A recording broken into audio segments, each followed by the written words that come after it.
Ever wonder exactly where your ancestors came from? Well, that's not the case for me. I've always had an idea where my ancestors were from, and there were no mysteries in my family, so that left no room for guessing. For most of my life, I've known that all of my family was essentially from the same place, that place being the small town of Trebinje in Bosnia and Herzegovina. I have actually visited Trebinje. When I was just 1 year old, freshly born in the United States, my parents decided to move to Trebinje, their hometown. I lived in the same town they grew up in for almost 6 years. Living there has made me realize how important family history is to people such as the ones who surrounded me, once from a small town. I took it upon myself to learn more about my family history, even though I had already an idea of what it would look like. Starting off with probably the most interesting side of my family, my great grandparents on my dad's side. My great grandfather Novice Chuk was born in Trebinje, in a little village called Ljubomir. When he completed his mandatory military service in Trieste, Italy, he bought a ticket for a trip to America through Ellis Island. When he cleared immigration, he settled around the Chicagoland area. This is because a lot of Serbian and Bosnian people had settled here. As World War I was starting, he decided to go back to Trebinje to fight against Austria-Hungary. During this time, he got married and had 4 to 5 kids. He also fought in World War II. He was a very big patriot and endured very harsh conditions. He walked from Trebinje to Albania, which is an almost 200-mile journey. At one point, he was 40 kilograms or 88 pounds. In the beginning of World War II, though, he was killed by a Nazi collaborator. His wife, Obrenia Atljevic, became an orphan at 13. She was also a very known anti-communist and spent 2 years in jail because of it.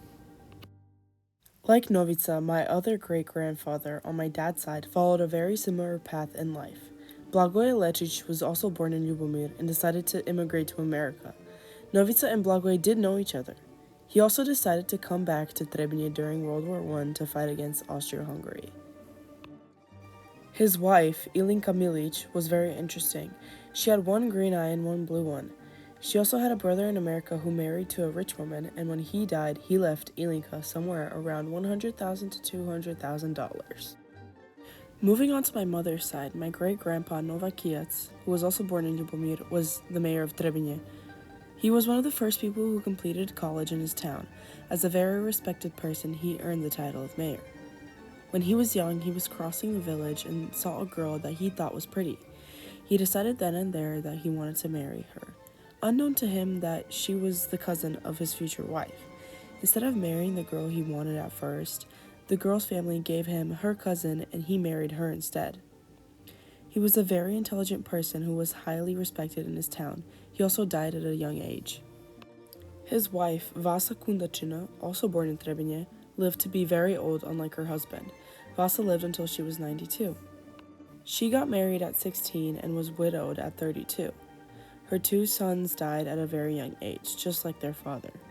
She had 19 grandchildren and was a very highly respected person in her hometown. Vasa lost her mom when she was very young. Her father remarried shortly after.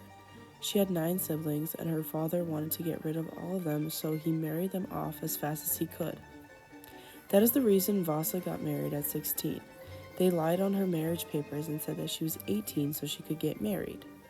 In terms of that, she got very lucky, even being dealt a very unfair hand at life. Her husband was a good man. He died at a very young age, leaving her and 3 kids alone, meaning she had to take care of 3 kids without any help.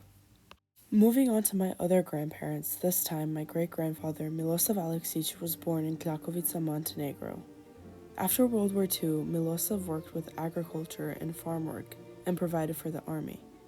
As a result of this, he was given an award by Tito, who was the former president of Yugoslavia.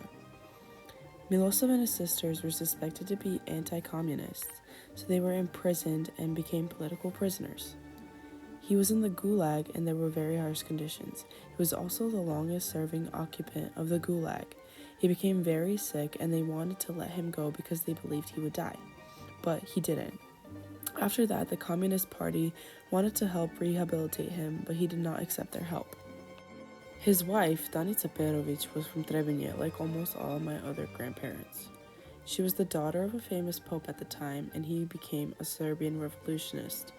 Danitza's first husband died in World War I, leaving her and her young kid alone. Tragically, her daughter from her first marriage died from an accident involving a big pot of boiling water.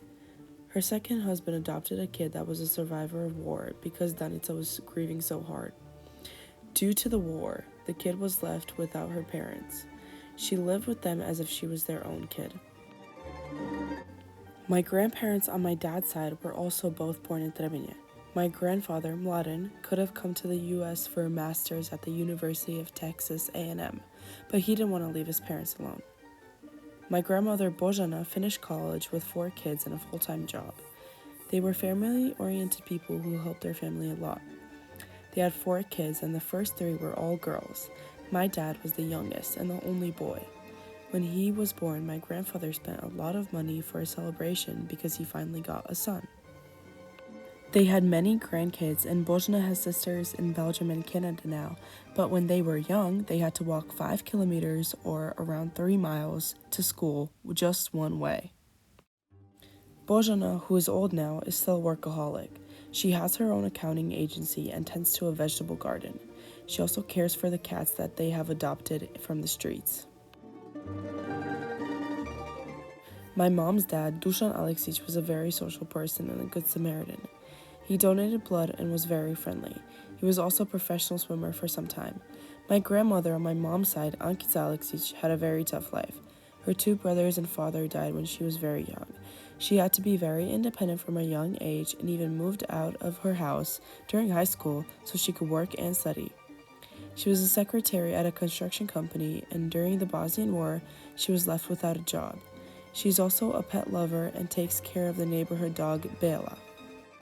Moving on to my parents, my dad, Miroslav, fought in the Bosnian War for 2 years, and there were a lot of times he could have died.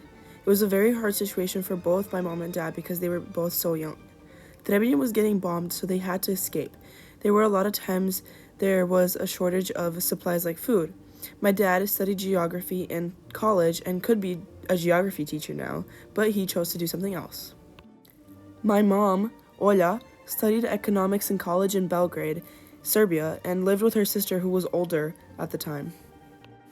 My mom and dad met each other during 2002. Their families knew each other and their parents basically had set them up. My dad had moved to America before that, and he had come back to be with my mom for a bit. After that, he got the papers for her to come with him to America. There, they had me and my brother Mladen, who was named after my grandpa. After they had us, they decided to move back to Trebinje, and after 6 years, they moved back to the United States. So, even after gathering all of this information, I'm not surprised that almost all my family is from the same place. This being said, I learned a lot about the details of my family members and ancestors that I will forever cherish. Knowing your family history is so important to giving me a stronger sense of identity and being proud of everything that leads up to me and my generation. Preserving family history is so important so that nothing is lost and I am able to stay connected to my heritage even when I am thousands of miles away from all of my family.